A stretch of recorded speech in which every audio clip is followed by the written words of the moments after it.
I would be remiss if we didn't talk a little bit about your podcasting, because you've taken a deep dive and a very successful one into this space as well. Your podcast called The Young Heretics. Talk about this. What was your inspiration to get into podcasting? Was it a natural extension from what your dad was doing, or was this something that you had always wanted to do and a natural outgrowth of your writing and your intellectual work? It's so interesting because we talked earlier about how a young man has to distinguish himself from his father and then perhaps come back in freedom to his father. And for me, actually, podcasting was sort of the last thing I wanted to do, because I was in a phase at that point where I really did want to create as much distinction between me and my father as possible. And this is true of writing as well. I was the last person in my life to realize that I'm supposed to be a writer. Everybody else. Really? Yeah. Everybody around me was sort of like, well, obviously you're going to be a writer like your dad, right? And in my adolescent years, I was like, absolutely not. I'm going to be an actor. I'm totally different from I'm not just going to follow in my dad's footsteps. Like, that's too unoriginal.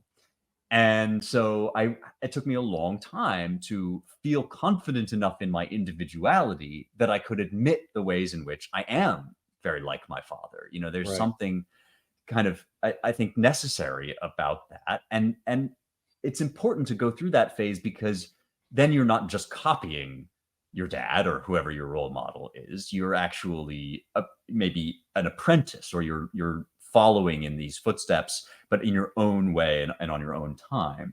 And similarly with podcasting, what happened basically is that I did start to write and I started to gain some success. And people in the modern day, when you have a platform and you start to get attention online, the first thing they say is you should start a podcast. That's like a refrain I heard all the time. You got to do a podcast. And again, I was like, oh my, a podcast? Like, that's literally the thing my dad is most known for. And I don't want to talk about politics all the time. Like, that's not my thing. I'm a literature scholar, and who's going to want to listen to me talk about literature? I mean, come on, the most obscure. a lot of people. Well, it turns out a lot of people. Well, this was the great discovery. And so ultimately, I just thought, like, okay, well, I'll do a podcast, but I'm going to do it my way. I'm really going to do my own show. And I'm going to talk about the things that I want to talk about, which are obscure. And that's okay. If it's obscure, it's obscure. I'm just going to do an hour every week of talking about the things that I love. And so I started this thing called Young Heretics, which is, the heresy is, the world thinks these things are boring or backward or superstitious, and the Western canon is full of dead white men. My heresy is, I think they're awesome. Like, I think this is the coolest stuff ever. And if you don't agree with me, that's fine. Like, you don't have to listen to this podcast. But this is, you kind of said it, right? This is the thing that I discovered is, oh no, actually, there's an enormous hunger for this. And the minute you hold it out in an open hand, it's almost like you have to watch out that your arm doesn't get eaten up, because people are so hungry for something that isn't day-to-day politics, that is richer and deeper. And as you said, that something that lets us know we're not alone, right? Something that reconnects us to the past, so that we're not cut off in this isolated moment of crisis and uncertainty, but we're actually part of a grand tradition. And that's what I think people connected to and continue to connect to about Young Heretics. And it's what makes it a joy for me still to do, is that it's not just a walk through a museum. It's not like these are the pieces that you have to read in order to be educated or whatever. It's like, these are our friends. This is the secret society that we're a part of. And that's been bliss.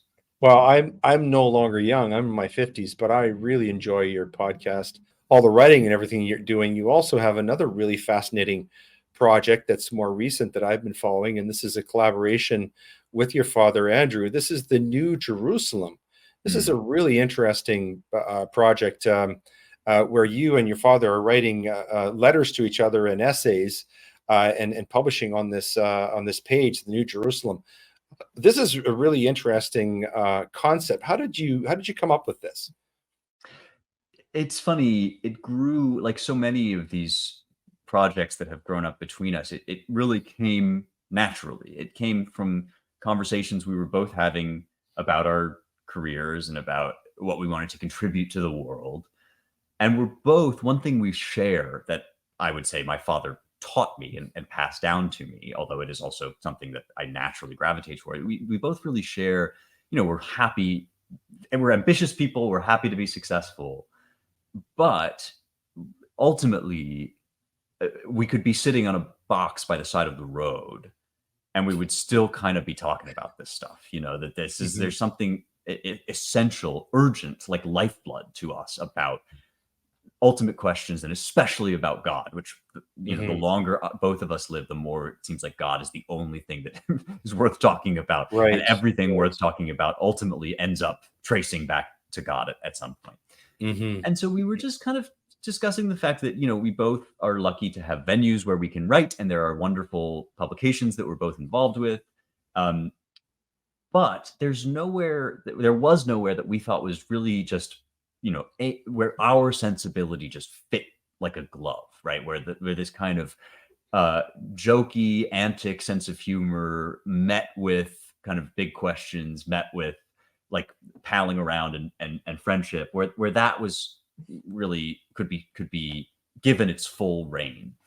And so we just thought, like, why not just kind of get out from under it all and just start something, and again, invite people in, because we've been having, we both feel we're in a crucial, pivotal moment for Western civilization, in which faith needs revitalizing, where it needs to become real to people again, that there's a God. Right. And it's been a real adventure of discovery for both of us, because we're kind of inventing the format as we go along, but it's been really joyful. Yeah, I really love it. There's so much faith in there, and there's so much there's so much joy in that relationship that is tangible, and also just incredible content covering a whole panoply of issues and ideas, everything, from the Bible to science to your books that you're writing. So I strongly recommend people check that out. It's called The New Jerusalem.